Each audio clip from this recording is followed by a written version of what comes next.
My name is Ravali Raju, and I am a process development scientist.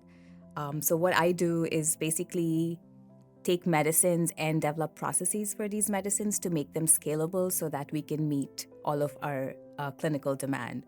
So, think of it like, you make lemonade in a bottle, but you want to make enough lemonade to send to everyone around the world. And so that's kind of what we do. We focus on designing the processes to help make those medicines and reach the patients.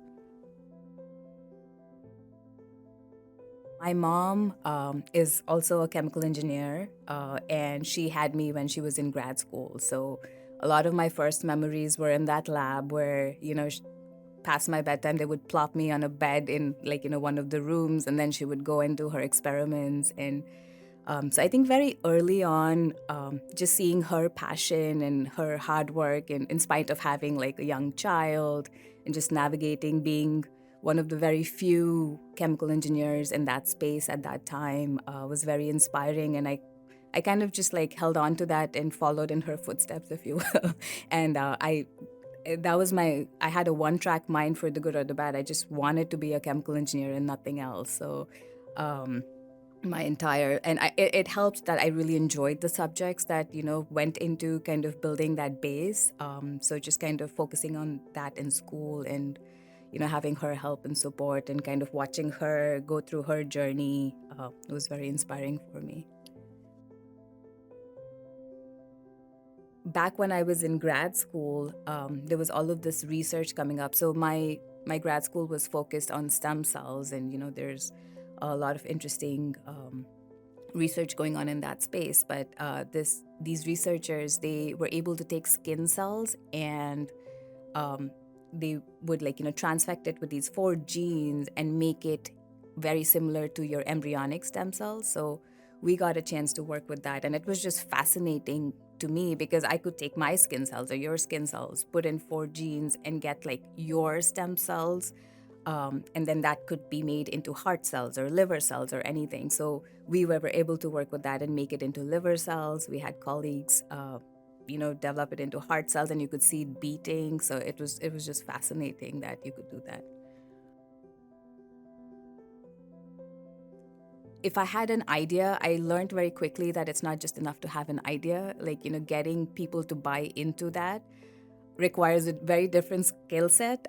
So I've had it multiple times where I've had an idea, and people are like, no, that doesn't make any sense. And then you come back, you kind of revisit, you put in the work, almost if you have to do any pre-work, and you get in the stakeholders, and you go with a different sort of pitch, and it was very hard for me to find my voice and be confident to say, hey, you know what, I have an idea, it's good. And not only that, will you support me?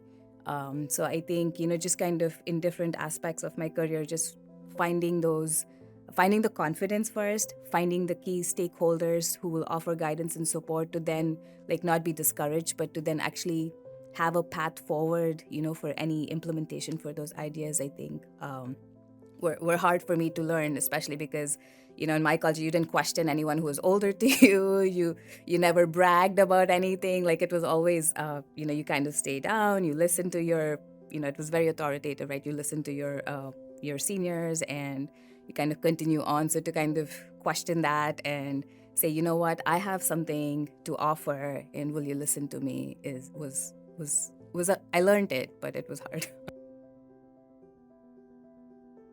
It's just believing in it so much, if you're passionate about something. So I think the first time it happened to me was in grad school. There was something that was new that I wanted to try, but it was quite new. So, rightly so, we weren't confident that it was going to work. But I thought that if we had executed that, it would offer a lot more insights into the problem that we were going to solve. So I was just so passionate about it. I said, you know what, let me put in the work. It's fine. Let me dig down. Let me do the initial sort of get the data package ready, and then go and offer it, and then show the potential. And, I was able to get the buy-in that way. But yeah, I think it's just kind of staying passionate about it and not giving up and not questioning yourself.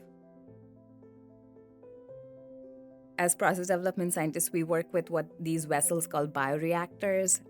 which is basically our workhorse. We grow the cells in that to make our protein or medicine of interest, right? So, but they can be pressurized sometimes, and you have to be careful, obviously, as you're working with them. So, I think the funniest anecdotes have always been when the reactor has been slightly pressurized and we took something off earlier than we should have, and the cell culture ended up where it shouldn't, and it's gone on the walls, it's gone up on the ceiling, it's gone on the floor, and in somebody's mouth.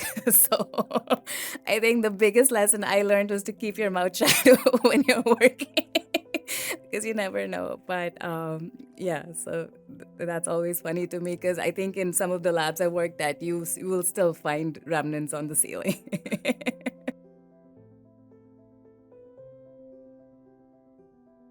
We've heard a lot of developments in the artificial intelligence space, so AI. So I think it would be just fantastic to combine AI with healthcare.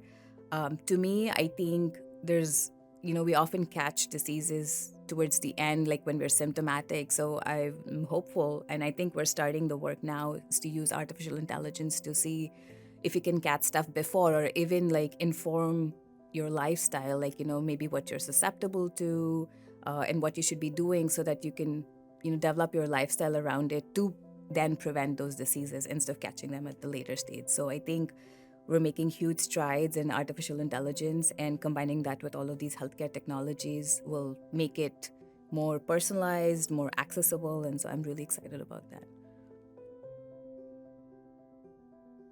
Don't be scared. I think if that's something that you're really passionate about, is just to take the first step. I mean, yes, I had my mom, but I also had so many other mentors and really great advisors along the way that you could reach out. I think I would say that don't hesitate to reach out to anyone. Most people, including myself and all of my wonderful friends, are more than happy to offer advice and guide, offer any guidance. So I think my main advice would be, don't be scared. Just reach out, ask the first question, even if it's uncomfortable, and say, hey, can you help me understand this better? If you're passionate, if this is something even remotely of interest, just go ahead and pursue it. There's absolutely no shame in failure. You go it, you try it. I think often, as at least for me as a woman in STEM, and given my cultural background, we tend to hold ourselves back more than we should. And I think it's just kind of breaking those barriers and going and exploring different options, and not being scared of failure. I think for us, shame of failure was ingrained in us, so badly that you wouldn't even want to go try it with the risk of failure. And I have a 10-year-old daughter, and I see some of those behaviors in her, and she's like, oh, I'm not good at it, I'm not going to even try it. And I say, you know what, it's fine, just go fail. It's better to have done and failed than not to try at all. So I think that would be my words of wisdom: to go try, and who knows, we'll have the next Nobel laureates, or making advanced breakthroughs in science. So I said, don't hold yourselves back.